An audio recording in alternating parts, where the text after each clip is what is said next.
Hi guys, it's Luke from Freefall Gaming, and I'm here to bring you a Battlefield 4 video. So yeah, I thought I'd bring you some Battlefield 4 on Xbox One, see what it's like exactly, and look at the awesome graphics. Well, there's a big graphics change. I played the Battlefield 4 on 360,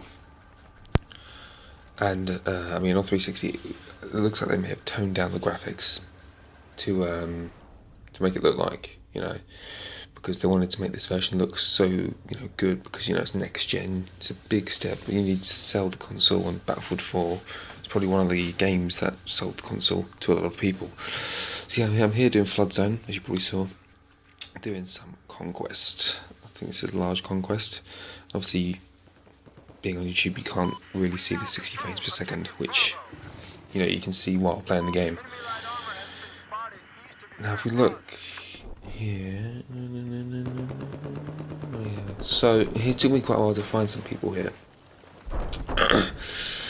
and it's a very big map. I've only played it a couple of times, and it's a huge dynamic map. Obviously, a lot of it's been advertised a lot in interviews and Frostbite Engine sort of developer diaries, where the whole map changes.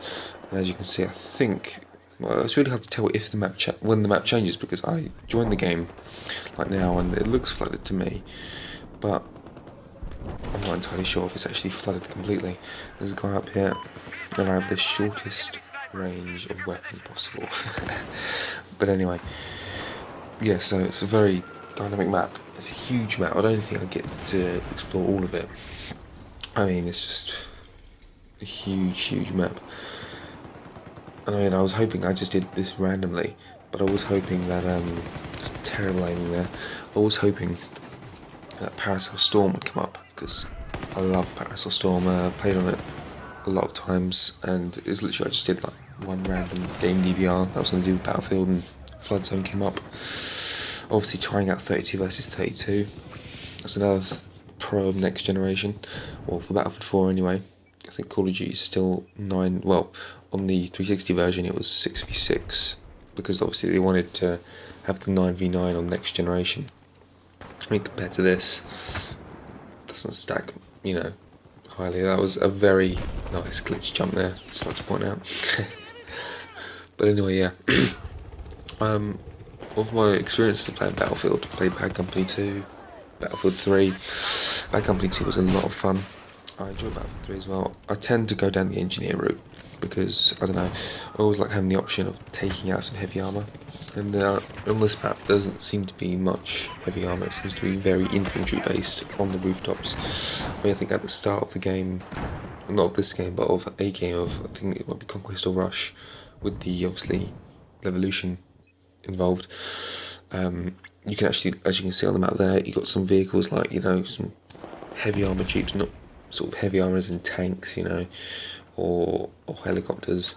Well, there should be helicopters, but I've not seen any. Well, I think one's just crashed there. I kind of missed that.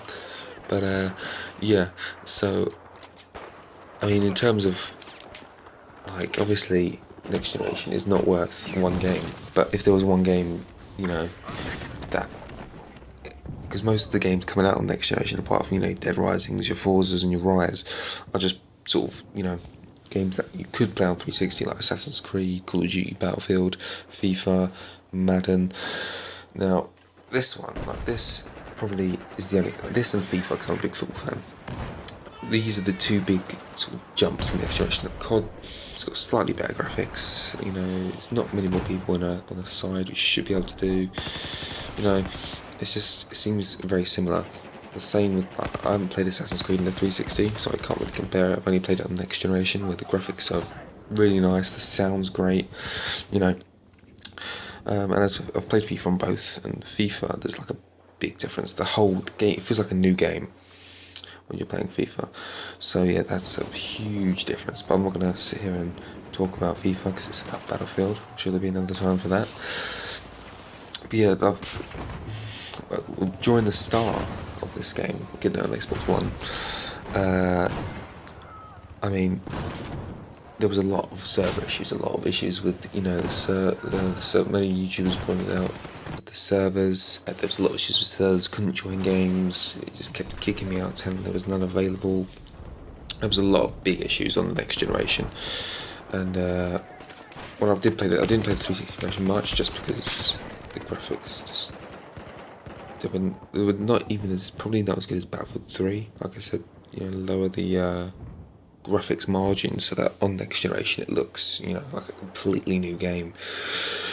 But yeah, there was a lot of issues with the servers which annoyed me quite a lot. I was trying to play with my friends, just wasn't working out. Parties joining opposite teams. And now, since playing that in this game, I didn't play with any friends, so I didn't know about that aspect.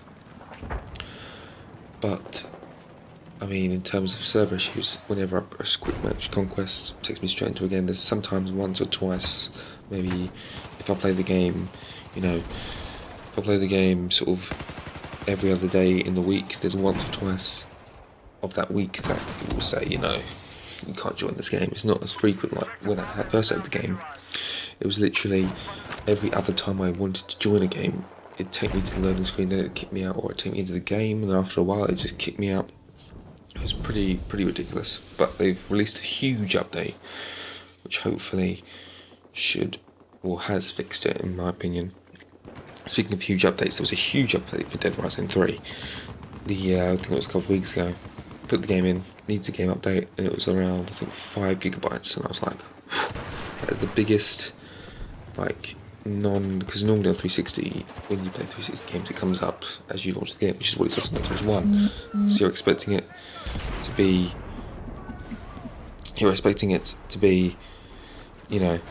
around a similar size, but no, they just let loose and release a 5 gig sort of launch game update, which is kind of crazy. Yeah, I'm running low on health here. No one with bed packs around. It's a shame. Oh, there's a guy there, but yeah, screw him. Anyway, yeah, in terms of because it's such large scale warfare, especially if I played this map on 360, I'd find it incredibly hard to find someone. If it's only, I think it's 12v12 or 16v16. Well, this is 32 versus 32, so this map was made for it. Even though it was made for it because it's so big, it is quite hard to to find where the battle's taking place. There's snipers everywhere, which annoy me. Got shot by a sniper there, just managed to escape literally last minute. Snipers, on this map, obviously you expect them on these large maps because it's their home. They can snipe from another building, you won't see them until someone on your team marks them out, or you see where they are when they've killed you. Obviously by then it's too late, they could have moved. I mean, they talk about sniping on COD. So you get a snipe there, someone in the distance who just gets killed. A little too late for me. Yeah, you talk about sniping in COD, on such small maps, narrow maps, it's more of a skill. But if you talk about sniping on Battlefield, I mean, I'm not good at sniping, short range or long range. And I can imagine long range just being as hard as short range, because you have to determine, where the guy's going to run to, the distance you are away, the flight of the bullet. Both are incredibly hard skills, but I don't know. Now I keep seeing loads of helicopters, it's kind of annoying me that I said there wasn't. But yeah, sniped again. I should have seen him, I did see him. But yeah, look at the scoreboard, not doing that great. But yeah, overall, this, I can't remember if IGN re-rated it for the next gen, but they should have if they didn't, or if they have, they're bound to be a better rating, because I think it's the only game on Xbox One. When I'm playing Call of Duty, Battlefield 4 60 frames per second, we all know that. Call of Duty, when I play Call of Duty on the new consoles, the first time I played it, it looked slightly different. It looked like it was much smoother frame rate. But then, when I looked again, it doesn't look like smooth frame, because obviously, PS4's got 1080p, 60 frames per second, and Xbox is 720p to achieve 60 frames per second, but I don't think it doesn't feel as smooth as Battlefield. Now, Battlefield's definitely 60 FPS. COD could be 30, could be 40, I'm not entirely sure. I don't know, maybe it's because I played so much of the 360 version, that maybe, it's different. Like Battlefield, I didn't play much on the 360, went straight to Xbox One, 60 frames per second, it's like playing a PC game. It's insane. But yeah, still looking at the scoreboard, going up 2. not fantastic. But yeah, in terms of, you know, I think now the map, like, it's very, like I said, it's very hard to tell if this map's revolutionised, or whatever term you could possibly put in that sentence that makes sense. But oh, well, yeah. Not gonna go around there.